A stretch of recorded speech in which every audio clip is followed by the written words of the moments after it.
Morning, Michael. This is Jay from Birmingham.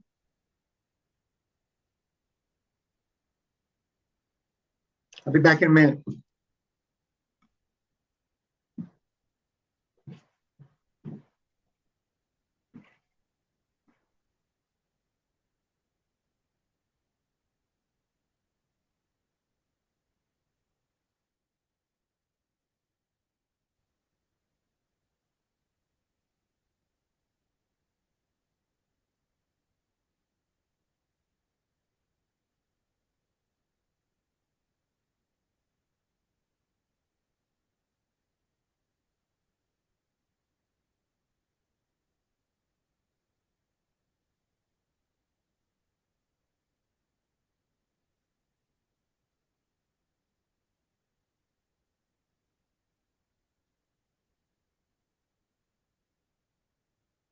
Mute. Okay. Hi there, Baha'is of Charleston.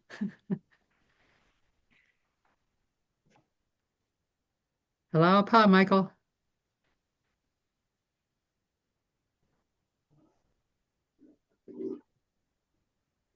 Can you not hear me?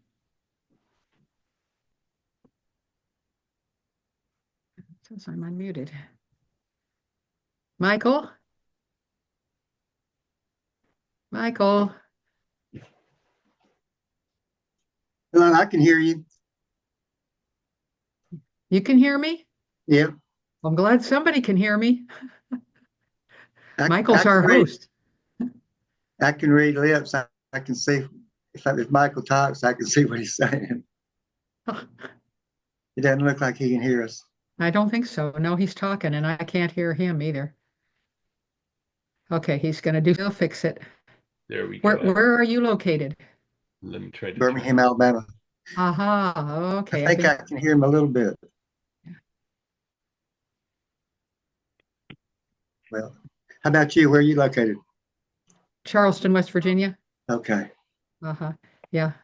I thought I had seen you before on um, this Zoom. Hi, Jay. Hey, There Michael, we how you doing? go. I knew he'd fix it. All right, Michael. Wait, just hold on. Lauapa. Are you- I'm sorry I've missed the other two meetings. It's such an interesting topic, especially with what's going on in the news today. Yeah, I know. It seems to be very relevant, especially considering, the events just yesterday, so it's always something. But one of the things is you look back on history and so there seems to be in, and all of a sudden it's like, know, one of the events that I have is the North Ireland conflict, and that had been going on, especially in the 90s, in the late 90s. Your voice is breaking up some. Yeah, yeah, I can't hear you well. See. And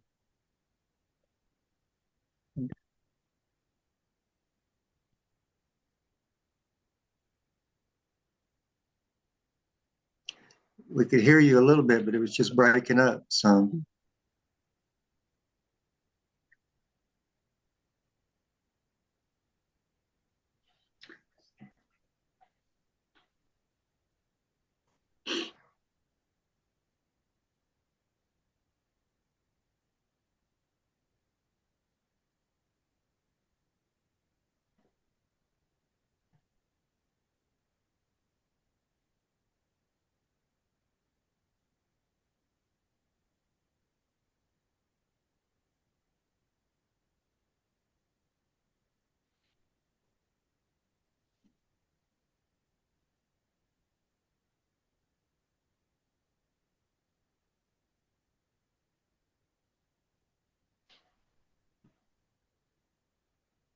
Well, did y'all get snow in Charleston?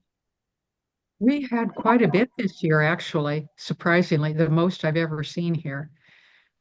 Although I've heard that in the past they've had some significant snows, but this year's was, yeah, it was a lot. How about you? We just had a tiny bit, which is kind of normal. Uh-huh. Huh. Well, we have some friends, Baha'i friends over in North Carolina, and they apparently got more snow than they usually do this year. There's a couple more West Virginia people.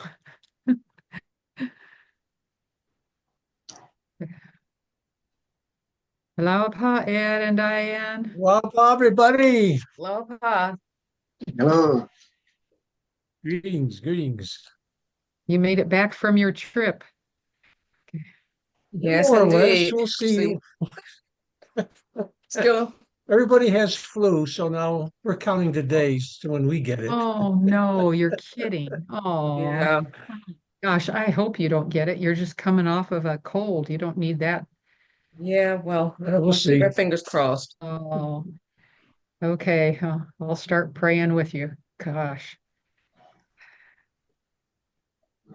You want to enlarge the screen? Oh, Michael's having a little bit of uh, difficulties with the sound system today. oh, There, I think the There we computer go. might have been overwhelmed with the with all the stuff that I was asking of it. So anyway, so we should be maybe good now. I don't know. I hope that fixes it. I closed a bunch of programs. I had a bunch of programs open. So Okay. I've looked for the schedule I printed out for the LCons and I couldn't find it, so we can't remember what the topic is for today. Uh, yeah, it's Destiny of America. we didn't quite Oh. finish up last time, remember, Diane? Where there were three Yeah. sessions so far on Destiny of America. Is that right, Michael? 3? Yeah, that's right. And so this here is the Destiny of America. So we're going to be going through from the National Spiritual Assembly of the Baha'is of the United States, and it was dated September 2024. And we went ahead and we have a study guide. Yeah, that's it. Okay. Yeah, I know you sent us a study guide. I may have it in my phone notes. Let me see if I can pull it up. I don't have it, I'm sorry to say. Let me see my So quick notes. Did you email it, Michael? No. Oh, okay. That's okay. I can read it on the screen. That's Sure. nice. Yeah, We're good. exactly. Okay. we're good. Okay, that's fine.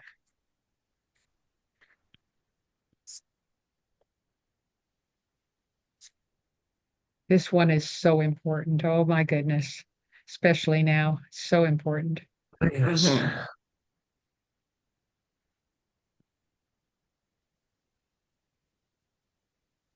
Yeah, just looking at that one sentence there. Yeah. We were at the library today, and some Unitarians we're friends with were there. There was like a showing of a pretty crazy. What was that? Uh, About Timothy Treadwell. Timothy But it Treadwell. was not what do you call that kind of thing? Anyway, It was a documentary. documentary. Yeah, mhm. And one of the fellows there was wanting to recruit us to be in a demonstration at the courthouse On March 14th. 14th, protesting our federal government. Yeah. And I don't know, I got to find out a nice way of telling them we don't do those kinds of But when we things. had our Yamaha, our Interpreter Days dinner at Deb's Country Cooking yesterday, I thought we mentioned that we look at positive ways to build community and social action and meaningful conversations. And I thought we said, maybe I didn't say Well, anything you about were it. next to Tara and he was Was that- across from Tara. So I didn't Okay. hear that conversation at all. Anyway, Anyway, we don't yeah. want to digress So so we're much. right there. This Mhm. is where we need to be. Yeah. Yeah. Even Baha'is can get caught up in the stuff that's going on and be upset too. So Mhm. we're human like everybody else. Oh yeah. Mhm. And there's more than just physical contagion, there's behavioral contagion. And you know what I'm talking about, don't you, Deborah? Yeah, Or you all know what I'm talking about, I'm sure. I'm sure we all do. Yeah.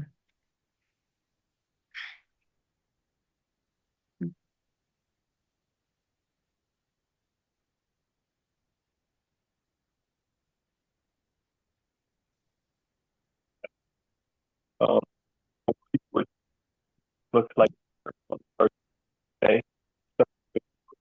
Michael, you're breaking You're up breaking again. up. Uh-huh. Yeah. Okay. See the- There we go. So it should be good now, I hope. Oh, yeah. Yeah. You sound That's great. better. You look great. You sound great.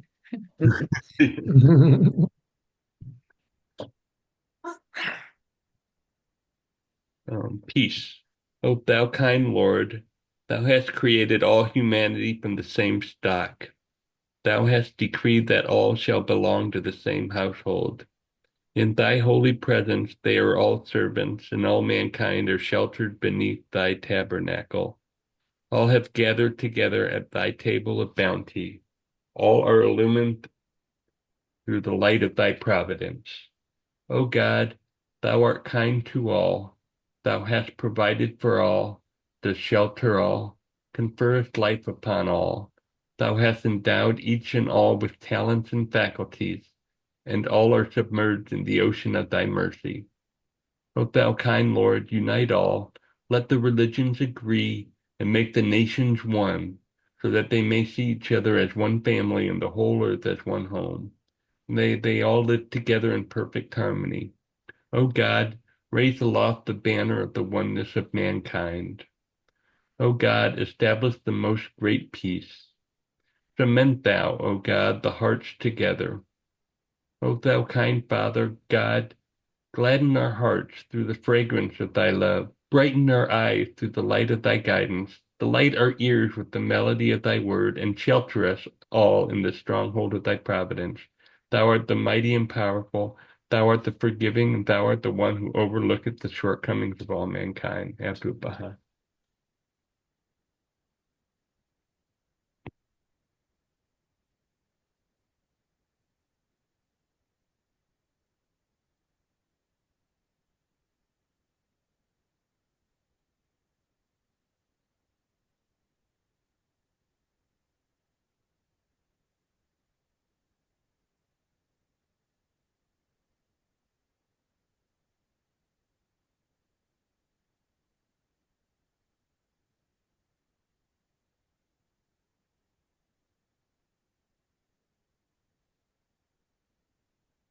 Okay.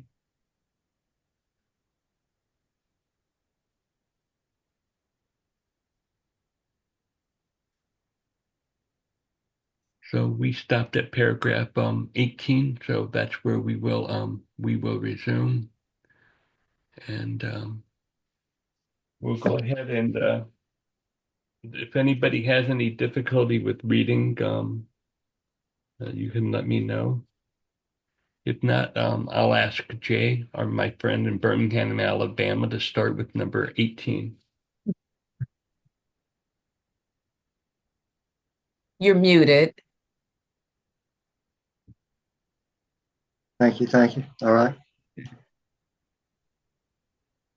The notion of an evolving framework indicates the importance of learning. No two clusters will advance in precisely the same manner, nor at the same pace. Yet all of those that have experienced significant growth have one element in common: the capacity for learning. This capacity is expressed in the ability to understand, in the light of the guidance, the path of growth and development that has brought us to where we are, a realistic assessment of our current reality, and a clear vision of where we now need to go, together with the practical steps needed to get there. To do these things effectively requires an attitude of humility that stems from the realization that all have insights to share, talent to contribute, and experience to draw upon in our common effort. It requires the frank acknowledgement that we are all striving to gain the capacity to reflect in all aspects of our individual and collective lives the beauty of Baha'u'llah's teachings. We therefore accept the need to learn what is effective and drop what is not. We build on strengths instead of focusing on weakness. We refuse to adopt a successful failure mode of thinking, the success failure mode of thinking, and the freneticism and effectability accompanies it. I don't think I read that very well, but and I've got to move the pictures. They're blocking the words now. We avoid the extremes of irresponsible freedom and rigid orthodoxy. We consult with each other. And I've got to move the pictures again. In loving and sincere spirit of search for truth. In some, we rely on proven experiences to apply the teachings to show us the way forward. And all the while, we remain true to the guidance of the house of justice in illuminating our path. Can you finish? You want me to finish? Yes, please. Okay. Capacity for learning and humility. Growth in the Baha'i community requires learning from experience, focusing on strengths, and engaging in open consultation while avoiding rigid thinking. Summary. The focus on community building activities requires learning and growth. Each community must advance according to its unique circumstances, guided by humility and consultation. Growth in Baha'i communities must be based on learning and humility, with each community advancing at its own pace through consultation and shared experiences. And the thing that is really powerful for me is what was said here is the not a success failure mode of thinking. And we see that in a lot of discussions with people. There's almost a rigid debate that either you're right or you're wrong. It's almost so structured. And we consult, and in that consultation, we do it in a search for truth, and we do it in a manner of care and concern for others.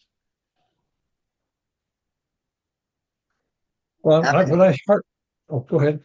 No, you go ahead. What was I found heartening was that the successful clusters have one thing in common, and that's the learning. Yeah. Expanding their capacity for learning, and we're on that path. So hopefully, one of these days, we'll be successful too. Oh, you are successful, Ed. It's how we define success, right? You are Yes. successful. Yeah. One of the things that really that kind of began to reflect a little bit on decades ago when we were, as a Baha'i community or as Baha'is, there was a dichotomy between expansionists and consolidationists. And I just made those terms up myself, expansion and consolidation. You were like on board one or the other. But Right. over time and over the course of the various plans that Universal House of Justice provided for us, it helped us to learn how to reflect, think about what we do differently, how to come together in a more unified way. And it changed our way of thinking, our way of speaking, our way of communicating, the lexicon, the vocabulary that we use. And so now, hopefully, as we are teaching the youth to soar, they will move into a new realm of doing the work. We will all continue, hopefully, to move into a new realm of doing work, not just them, but us too. It's a process. Yeah, and Right. I think you're right. It's a process, but every community goes through it on their own pace, on their own consultation, on their own Exactly. lessons learned, So Mhm. that there is a developed process, but there's also an initial individual initiative that needs to take place. There's a collective neighborhood, learning that takes place. So yeah, Mhm. Right. The individuals, the community, and the institution. and like Ed said, it creates a center of learning almost of how we're doing it, which is great. And in God's time too. I think we need to remember that Yes. Yes, Yes. aren't going to exactly. progress necessarily lockstep linearly the way that we would like to see them, but they progress according to the greater plan of God. Hmm. Yes. Right. I'll speak a little bit on, take off of what Ed was saying about the learning communities. And so, the Baha'is emphasize building our capacity to work together and to learn together. And so I can see how it clusters can learn to be more united and collaborate together. One of the things I work on is the agricultural network, which would be where the different people in the cluster can unite and work together, which would really be like an athlete working out with weights. They would, by doing an agricultural network, they would learn how to collaborate and build a sense of unity. And then when the clusters have this learning community where they learn how to be united and collaborate, they can do that with other clusters. Hmm.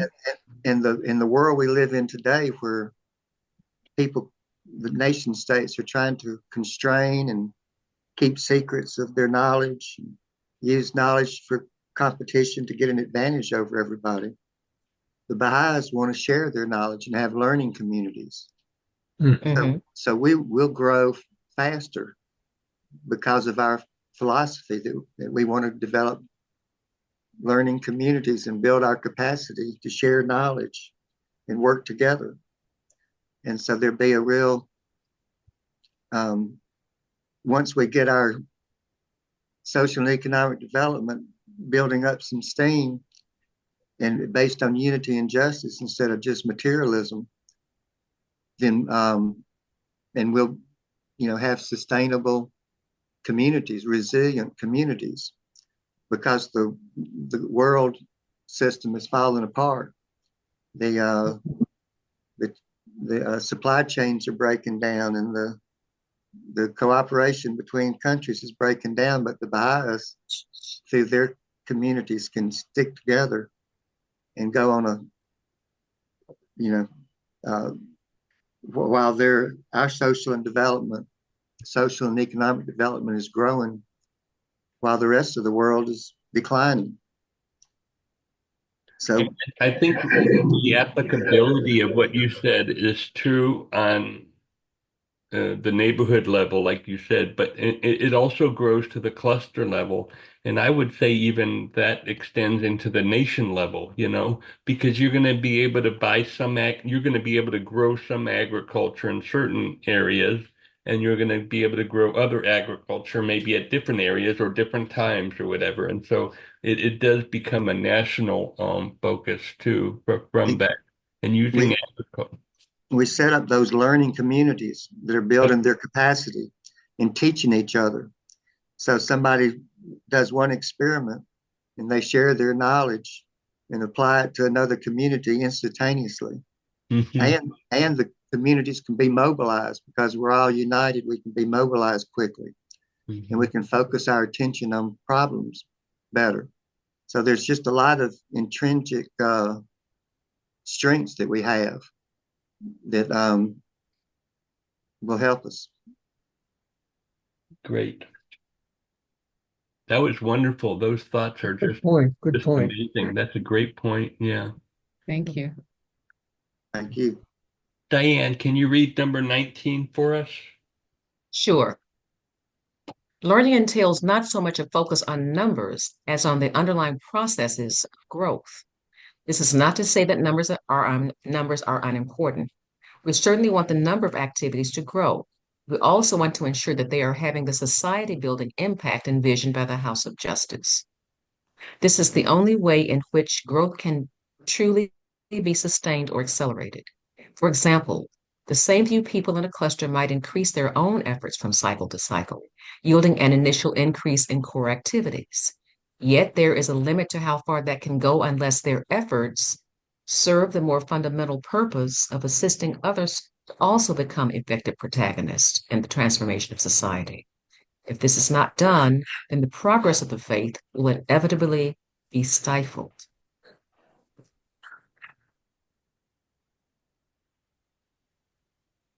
Sustaining society building efforts.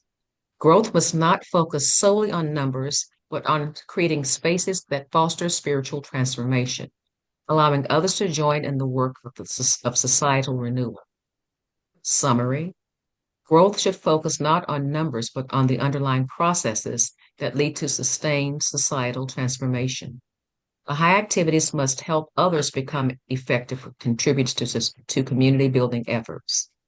Growth is not about increasing numbers, but fostering processes that enable more people to contribute to transforming society. And there's a little bit about your increasing numbers versus consolidation. So a little bit of focus on more of the consolidation. There was an interesting chat, and some Baha'i was talking. I think he was a former Universal House of Justice member, and he said that consider it like a steel that comes out. And when you first come to the steel, you have to go ahead and you can pound it and you can press it and then you can quench it after you heat it some. And that is the consternation process of making the steel instead of just, malleable and kind of a little flexible, hardened to be like a sword. And he said that consternation process also happens in people. Huh. Okay. A good analogy. Mm-hmm. Yeah, he said a wonderful story, and he went. It was amazing, and he just brought.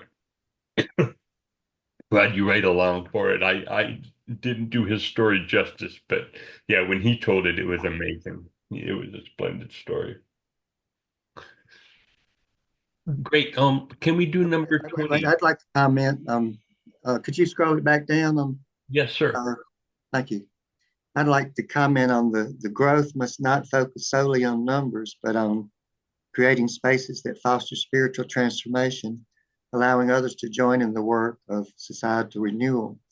So one of the things that I've tried to do in my neighborhood is to, and I've written about it, is the agro-housing community, where the Baha'is in a community could buy gardening spaces and possibly, housing too, maybe, but mainly I'm talking about the gardens. But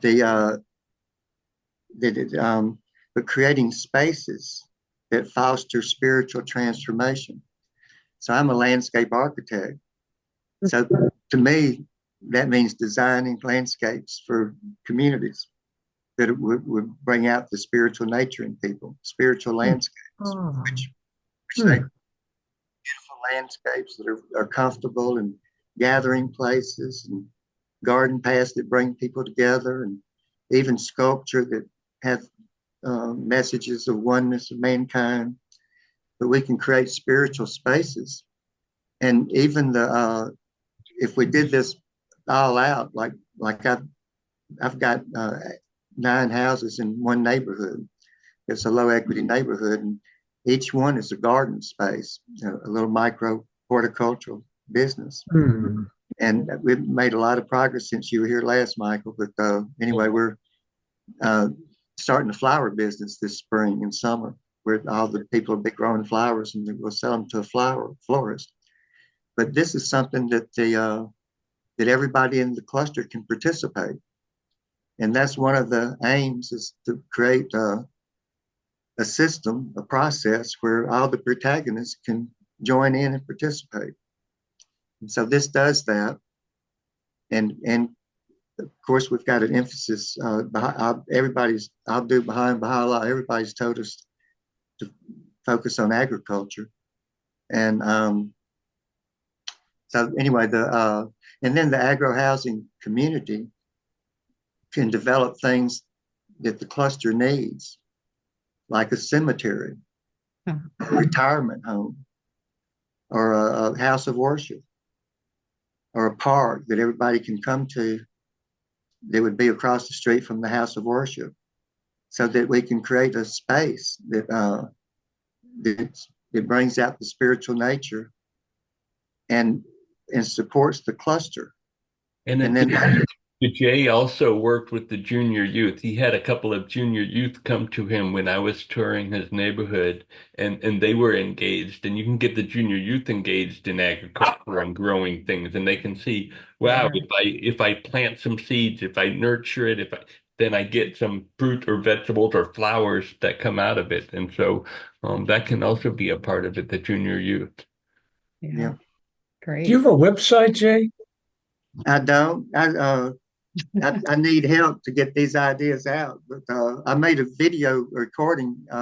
Michael, did you get a recording that I sent a couple Yeah, of I weeks ago? transcribed it, Jay. I also transcribed our Elcon, and I'm putting all the thoughts together in a compilation. So yeah, I'd love to share that with you.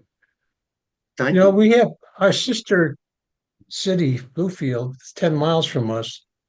They just knocked down a complete city block. It was old buildings they couldn't refurbish. We were just beyond help.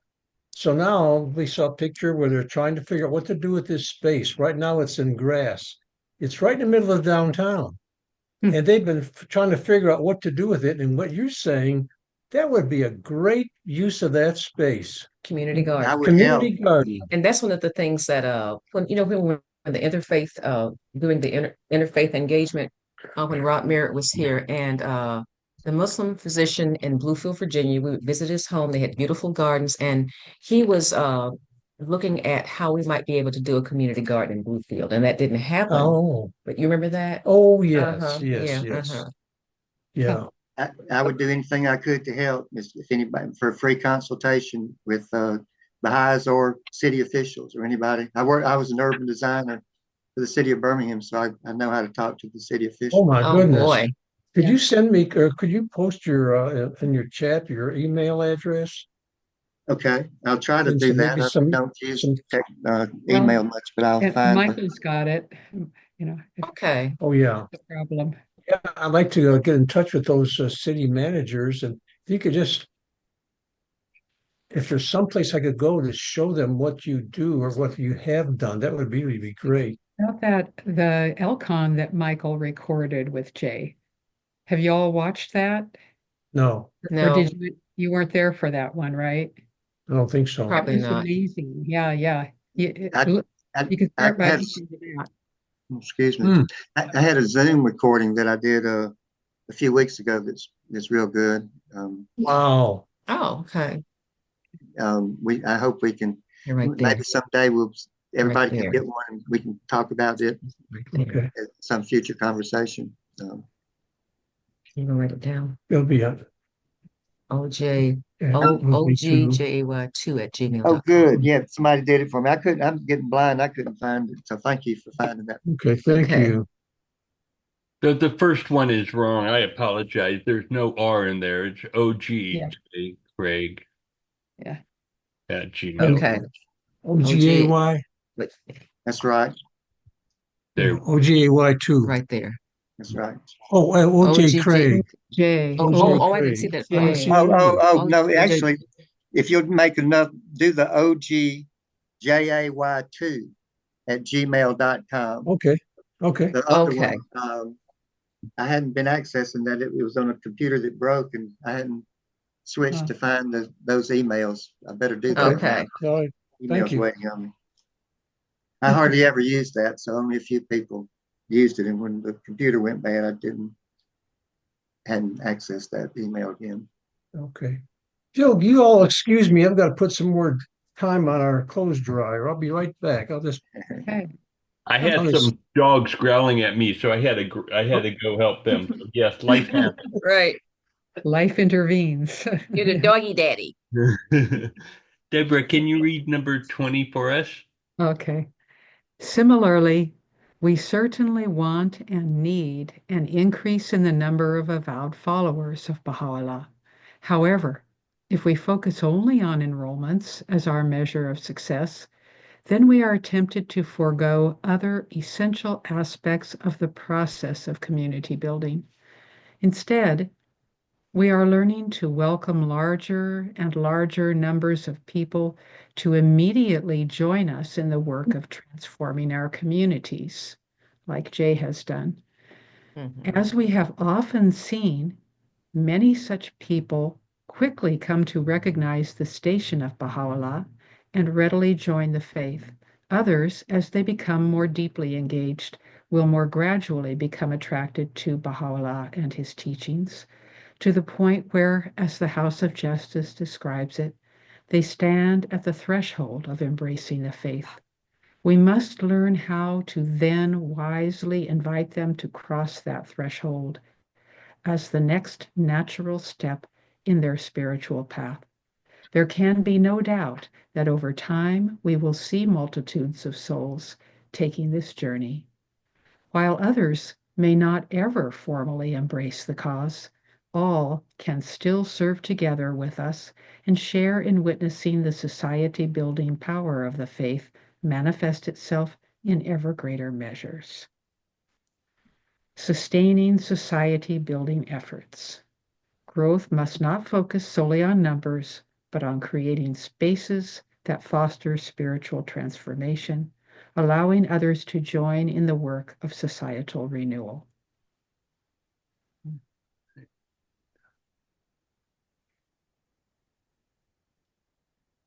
Um, yeah, so this is intriguing.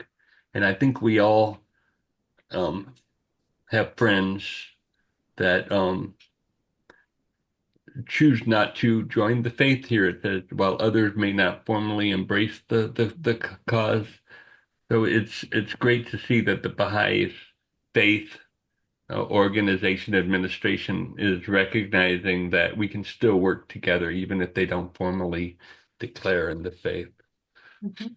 Yeah, it's Mhm. very important. That's part of the process of building unity, Yeah, not the same. Exactly. yeah, Yeah, that's a good point. yeah, yeah. And we've I seen was too so many times over the years in countries all over the world where Americans in particular have rushed in to quote, quote, help uh, Yeah. their societies where, we'll do it for you. Let us do this. Let us fix your society. No, it doesn't work. No. Yeah, it's not a band-aid approach. People aren't involved. People have to be involved. It's their life, it's their culture, their society. Yes, indeed. And that can have unintended consequences too. Mhm. Service learning and service work is not doing something for someone, it's doing them in collaboration and Exactly. seeing what the needs are. I thought about one of the philanthropists, um, and I don't know if it was the Apple Man or somebody else, went into one of the African countries, and he Mhm. decided he was going to help the families by providing all this infant formula for the Yeah. babies. Yeah, And that oh, messed up what they already had in place in terms of using mother's milk to feed babies and the mhm, collaborative process of mhm, feeding the babies and all that. And mhm, so his intentions were good, but he didn't collaborate. He just was going to do it for the people. mhm. Yeah, the exactly. with that's not development. If you do something for somebody, that's service, but it's not social development. Right. Include the Mhm. people and educate the people to make it development. Mhm. Um, the well, they just closed down the USAID a little bit, Mm. and I was working in Bosnia, and I went to the USAID to tell them what I was doing because I was working with the local Bosnian people, and they the person with USAID said, "Oh, don't work with the Bosnian people. They don't have any money. You need to work with the people that have the money because they're going to decide what happens." Mm. Uh, like he was kind of saying I should go work with them, and I appreciated he was trying to help. And then I went straight over to the Bosnian Urban Planning Office, and they were talking about where somebody had donated money for the Jewish high school. That they had been on a tour, and somebody had pointed out the window and said, "Oh, that was the Jewish high school." But that had been the Jewish high school before the communism. That was like 50 years ago. It had been Mm. the Jewish high school.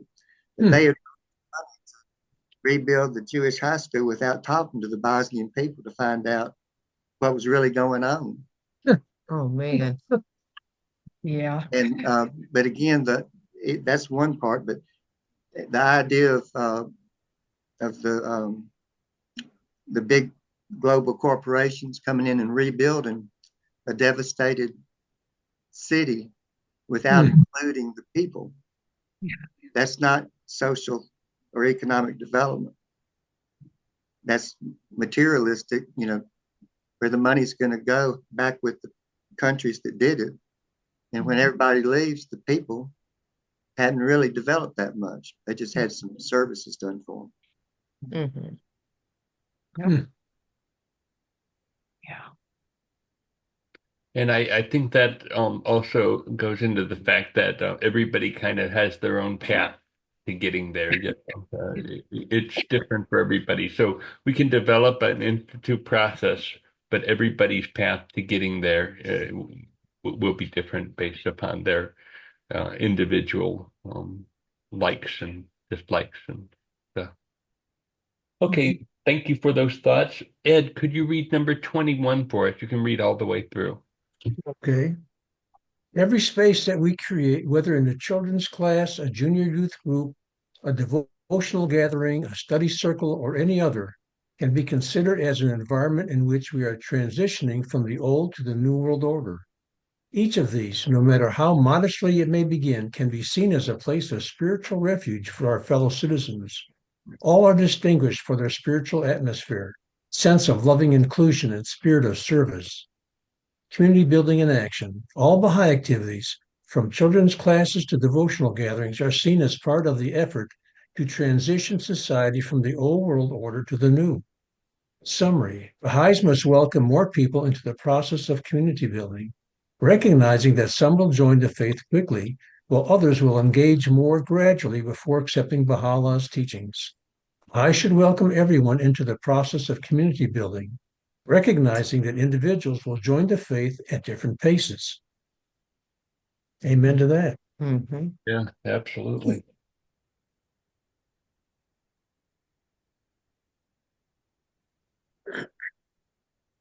Jay, could you read number 22 for us? Yes, let me move this around. As we sustain and multiply them, they will become havens for ever large populations. By creating such communities dedicated to the application of Baha'u'llah's teachings, we will be pursuing a process of transforming American society that will not falter. A letter written on behalf of Shoghi Effendi asserts, until the public sees in the Baha'i community a true pattern in action of something better than it already has, it will not respond to the faith in large numbers. It is this very pattern that we are now laboring to create.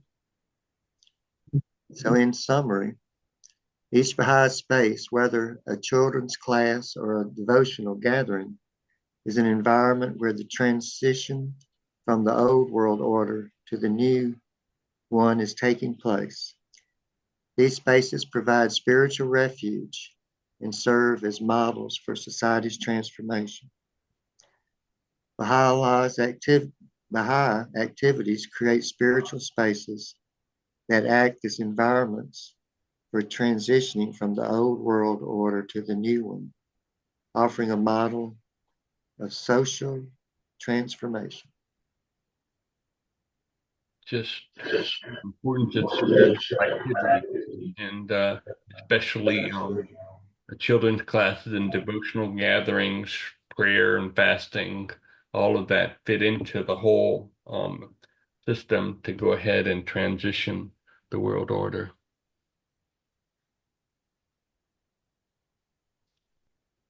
Thank you, Jay. Diane, can you read number 23, please? Sure.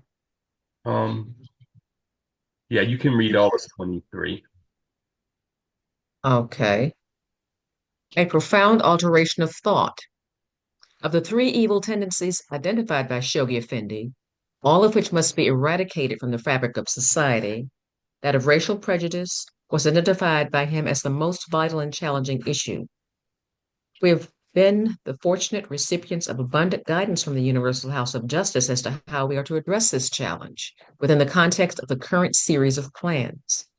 Most notable is its letter to the Baha'is of the United States, dated July 22, 2020. In this landmark message, we're reminded of Shoghi Effendi's statement that the road to eliminating racism will be long and thorny, and beset with pitfalls. We're challenged to consider the demanding implications of the principle of the oneness of humanity, the profound alteration of thought and action required at this time, while acknowledging the insights that many people of goodwill are bringing to the quest for racial justice. We're reminded that we must assess them in the light of the faith's teachings, moving forward in a posture of learning and a spirit of unity. Above all, we're reminded that the issue is essentially moral and spiritual in character. As such, it requires a spiritual remedy. Should I continue? Okay. Ultimately, the power to transform the world is effected by love. Love originating from the relationship with the divine. Love ablaze among members of a community. Love extended without restriction to every human being. This divine love, united by the word of God, is disseminated by enkindled souls through intimate conversations that create new susceptibilities in human hearts, open minds to moral persuasion, and to loosen the hold of biased norms and social systems so that they can gradually take on a new form in keeping with the requirements of humanity's age of maturity. You are channels for this divine love.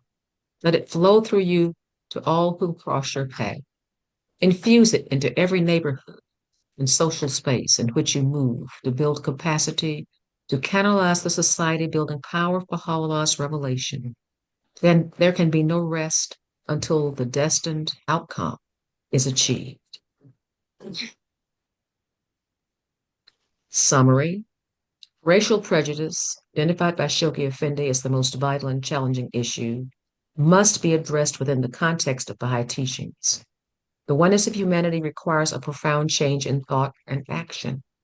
Racial prejudice, the most critical issue, must be addressed by Baha'is through a spiritual transformation based on the oneness of humanity. True societal transformation comes through divine love, which spreads through intimate conversations and open hearts. Baha'is are channels for this divine love, helping create environments where societal systems can be transformed. Societal transformation stems from divine love, and Baha'is act as channels of this love, helping create environments for positive change.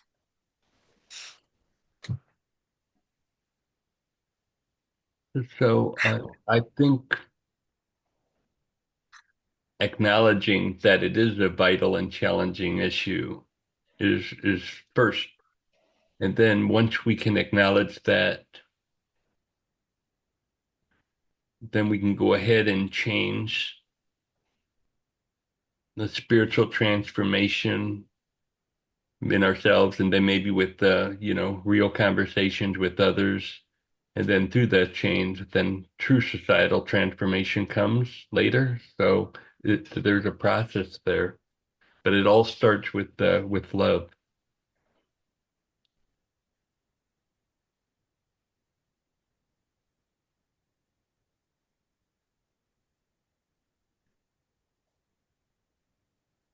I think having communities that are distinctly different. I'm glad to see Edward and Diane. The interracial marriage. I hope that's interracial marriage. But anyway, that's what people need to see.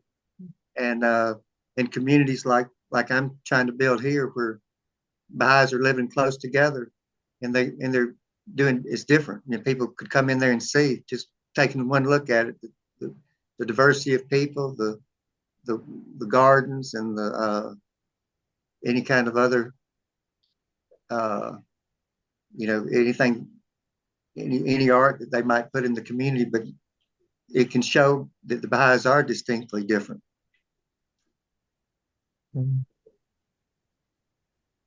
Yeah, people notice. People notice.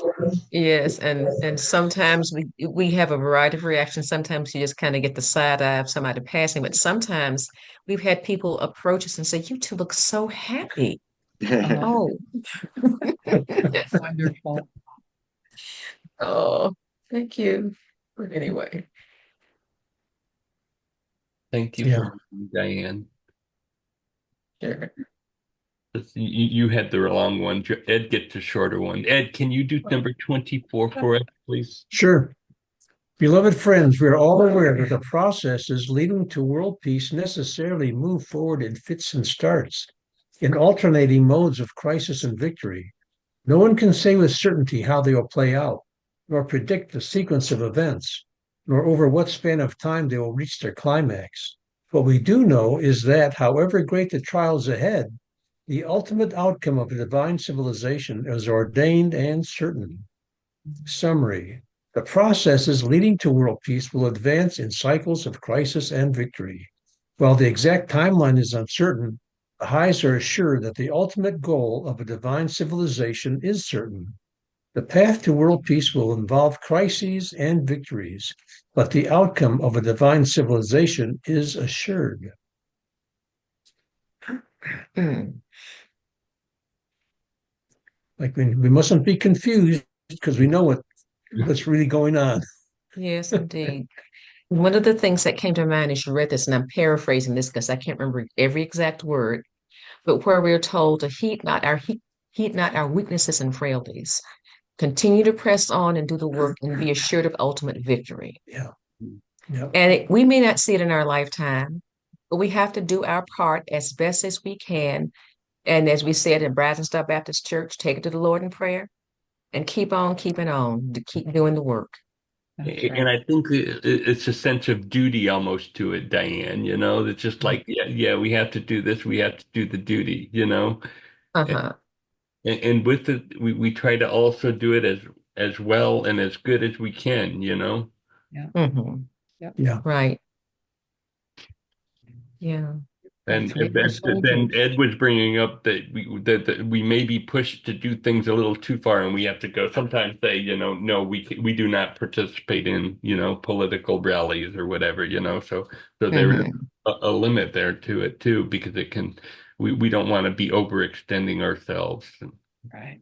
Right. Mhm. Okay, we've covered the youth already in the vanguard of the youth, but there is a section here, the youth must soar. Deborah, could you read this section for me? The Yes. whole thing. Okay. Thank you. Youth must soar. We wish now to convey a special message to the younger members of our community. In the advent of divine justice, our beloved Shoki Effendi addressed these words to the youth of that generation.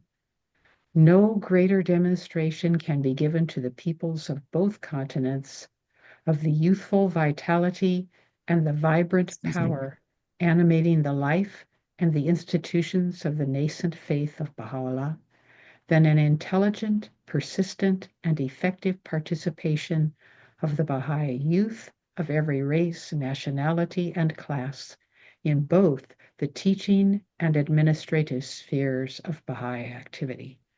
Through such a participation, the critics and enemies of the faith, watching with varying degrees of skepticism and resentment the evolutionary processes of the cause of God and its institutions, can best be convinced of the indubitable truth that such a cause is intensely alive, is sound to its very core, and its destinies in safe keeping.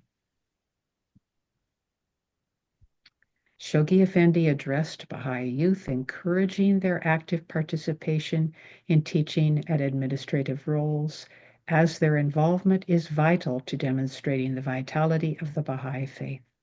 Baha'i youth are encouraged to participate actively in community efforts, as their contribution is essential to the vitality and success of the faith. And yeah, I'm reminded of Jay's work there. He's as he mentioned, a low equity neighborhood, but there's a big city park right there in the middle of it, and the youth flock to the park.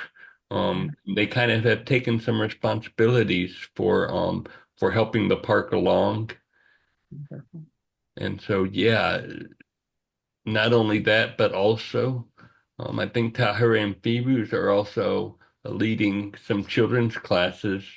Yeah. So it's just amazing to see that happening, you know. Mhm. I know I saw my mom, and my mom was like, "Oh, don't hurt yourself." And it's like, I know a mom is tend to like be careful around their kids, but it's a balancing act because you also have to encourage them to kind of, do things and actively participate. So it's a balancing act of protection versus encouraging participation. Uh-huh. Having, Oh, Jay, Diane is from Birmingham. Where is that area you're talking about? it's just north of Inslee, Sherman Okay. Heights. Okay. You know Sherman Heights? I think so. Yeah. If you cross the viaduct where the steel mills are, it's the first turn to the right. Okay. Hmm. It's like a gated community. There's only one way in and one way out. Okay. Okay. Yeah. Hmm. Yeah. It's When also So by was the railroad um trading station, or U.S. Steel it's had their steel plant, and they used the railroad to move their okay. materials. Yeah. Hmm. Yeah, when I had a youth group, and I've been in this neighborhood for 20 years, a little over 20 years, and when I first got here, nobody trusted me because I was the only white person that had ever lived there. And then, I knew it and was then it's a black after, community. yeah, and so after a little while, after I lived there for a year or two before, and then I bought another house, and that made me even more less trustworthy or more scary to people that white gentrification and all that. But I was getting to know everybody, and but when I had the youth group, that really turned things around. That Mhm. people really understood that I had good intentions, and It takes time to build trust. yeah. So now people bring me food at Thanksgiving and Christmas, and they say Aw. hey to me, and they guard my house, and they're more Aw. worried about me than I am myself. Do you live alone with your doggy? Yeah, right now I am, yeah. Okay. Mostly I have, but I've got a house that's big enough. Sometimes I have people living here with me. Ah, Okay. what's it coming? What part of Mhm. Birmingham did you live, Diane? I lived in the West End, and not too far from not too far from 5 Points West Shopping City, and it was past let me see, what was the Hey, the past the Sportsplex hospital. is in there now. The sportsplex is in there now, but the sportsplex is where 5 Points West Shopping City used to be, but it's past also that hospital, medical center Oh there. Princeton, yeah, St. yeah. Princeton's Hospital. Right, Yeah, uh-huh. she lived on Lom On Avenue. Lom Avenue. Okay, yeah, I Uh-huh. did landscaping we planted the trees on Lum Avenue back in the Oh, Oh, 80s. When did oh, you leave? I okay. don't okay. want to take up too Yeah, much time, but when 15, did you 20. leave?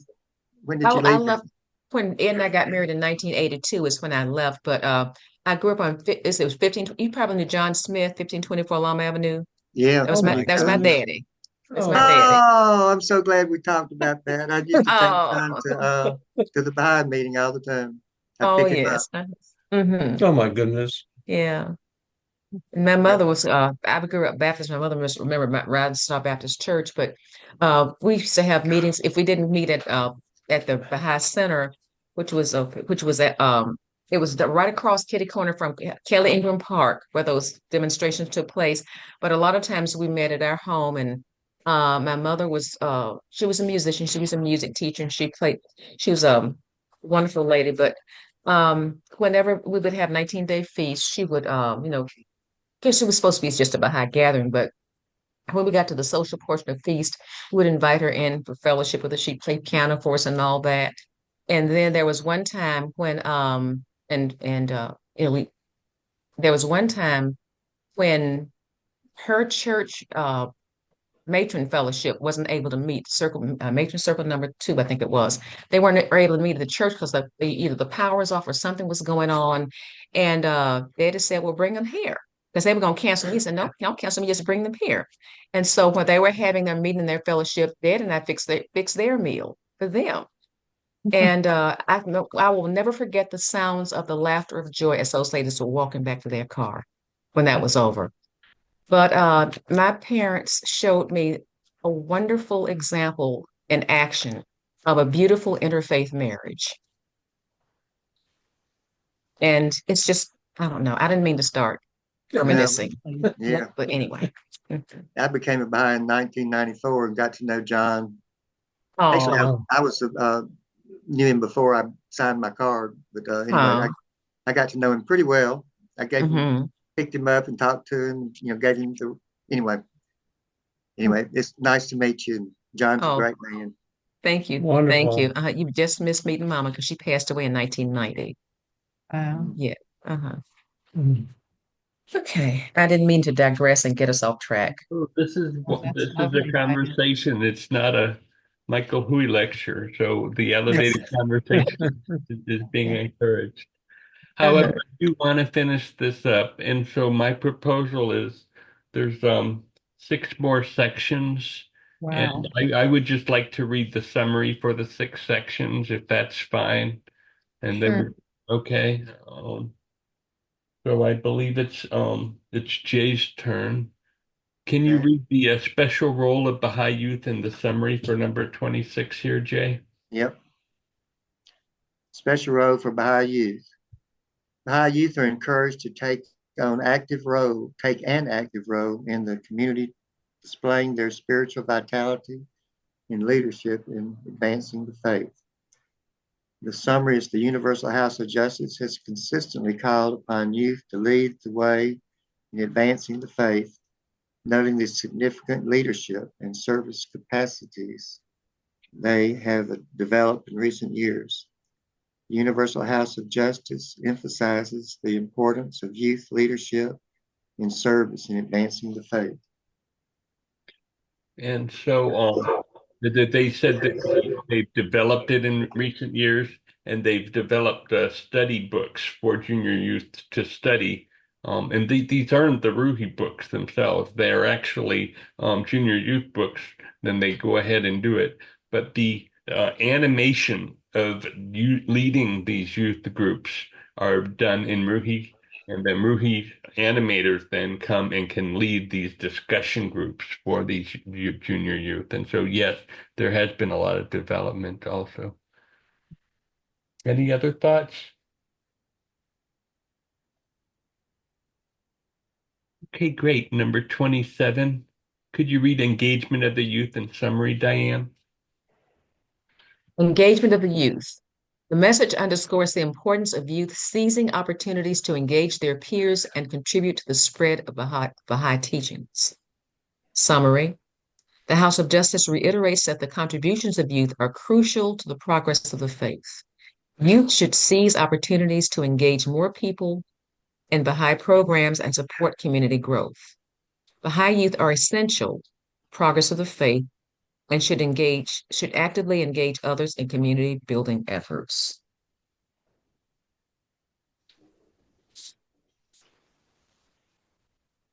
Great. Thank you. And then through living sacrifice, addressing societal decline. Ed, can you read this?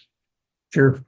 Addressing societal decline. The letter concludes with a call to address the growing distrust and division in society through the Baha'i framework of unity and spiritual development.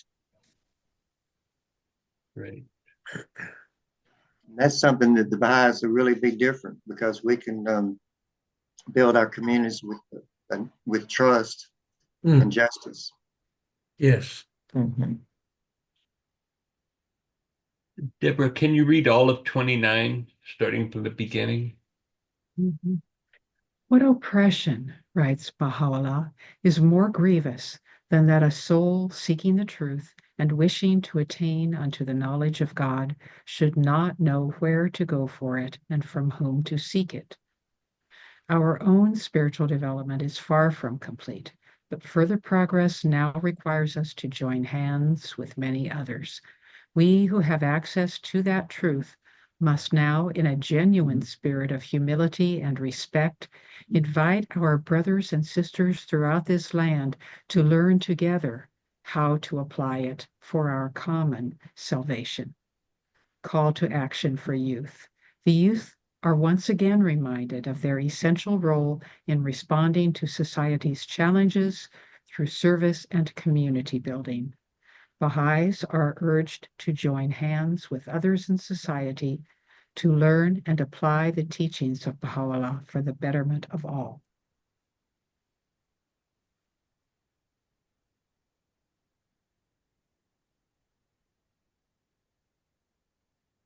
Yeah, what beautiful words.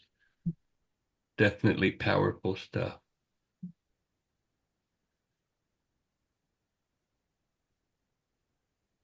Jay, can you read all of number 30 for us? Okay. With this in mind, the counselors in the National Spiritual Assembly are calling upon the regional Baha'i councils to organize in the coming months a series of conferences patterned after the global conferences that launched the current plan.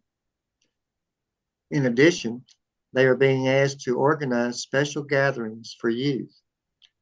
In the same spirit as the previous gatherings, these will be open to all and intended to widen the circle of those who are involved in the life of the Baha'i community.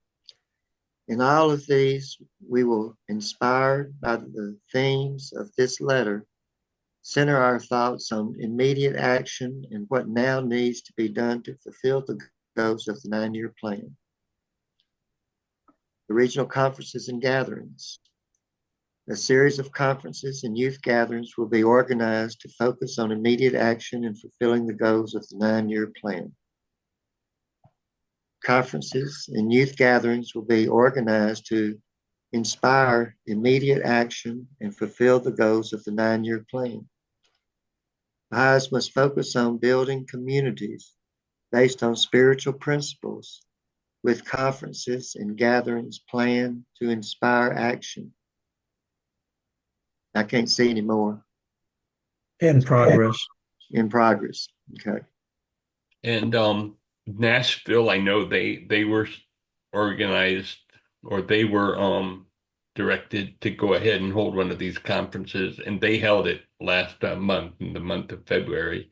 And I know that other areas are also organizing these conference and youth gatherings around the country.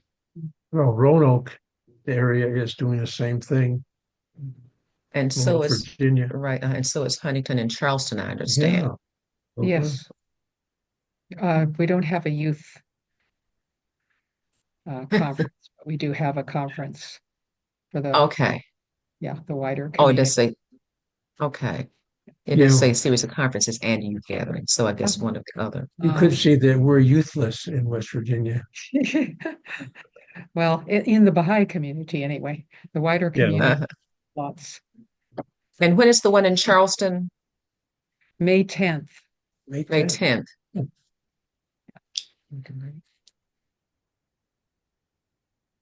It's a Saturday. Is it going to be at the center? No, it's going to be at the Schoenbaum Center, which is a lovely facility and on the west side of Charleston. That's right. That is what Jenny, so we forgot that. Yeah. I get closer and I get free, I'll reach out, Deborah, and get the information. That might be something intriguing. Yeah, wonderful, Michael. That would be lovely if you could come, and Jenny as well. Yes. May 10th. It's a Monday, isn't it? Oh, she said Saturday. Saturday before Mother's Day. Oh, May 10th. I'm thinking March. May 10th. Yeah. May. Yeah. Diane, Firuz and Bahare are going to provide are going to be our taking care of children if we have any children in attendance. Oh, okay. Diane, could you read all of 31 for us, including the end? Sure. To the end. Okay. Our task today is no less glorious than that which faced the earliest followers of our faith. Our lives must be characterized by the same degrees of consecration and sacrifice that illumined the annals of the historic age. As Shoki Effendi stated, the community of the organized promoters of the faith of Baha'u'llah in the American continent, the spiritual descendants of the dawnbreakers of a heroic age, who by their death proclaimed the birth of that faith, must in turn usher in, not by their death, but through living sacrifice, that promised world order, the shell ordained to enshrine that priceless jewel, the world civilization, of which the faith itself is the sole begetter. Living sacrifice for the world order. Baha'is are reminded that their lives must be characterized by the same consecration and sacrifice as the early followers of the faith as they work toward the establishment of a divine civilization. Summary: Baha'is today are called to the same level of sacrifice and commitment as the early followers of the faith, helping usher in a new world order, living sacrifice rather than martyrdom. Baha'is are called to live lives of sacrifice and dedication, working to establish a new world order through their service and commitment. May the devotion, unity, and vigor of our efforts vindicate His highest hopes for us.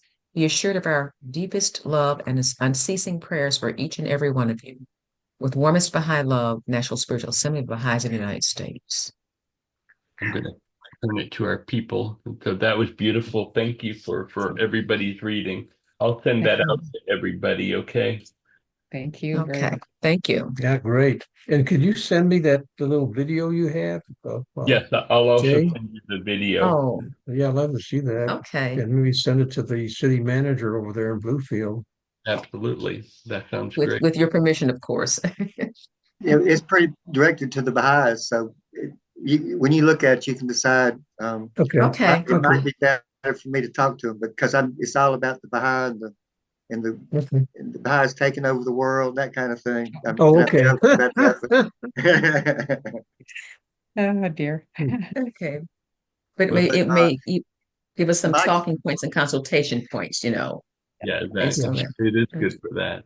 And so in 2 weeks, we'll be meeting again. We'll be covering embracing interdependence, a new recipe for the world order. So I'm looking forward to that. And that's in 2 weeks, right? Yes, on Saturday and 3 p.m. in 2 weeks. Okay. Thank you, Michael. Thank you, everybody. Thank you. Let everybody Thanks. know. Have a everybody. great Thank you. So nice to meet you, Jay. Good Yes, to meet y'all. indeed. Great. Hope you see you again. Uh-huh. Good. You will. Thank you. Okay, but All righty. aloha, everybody. Aloha. Take care.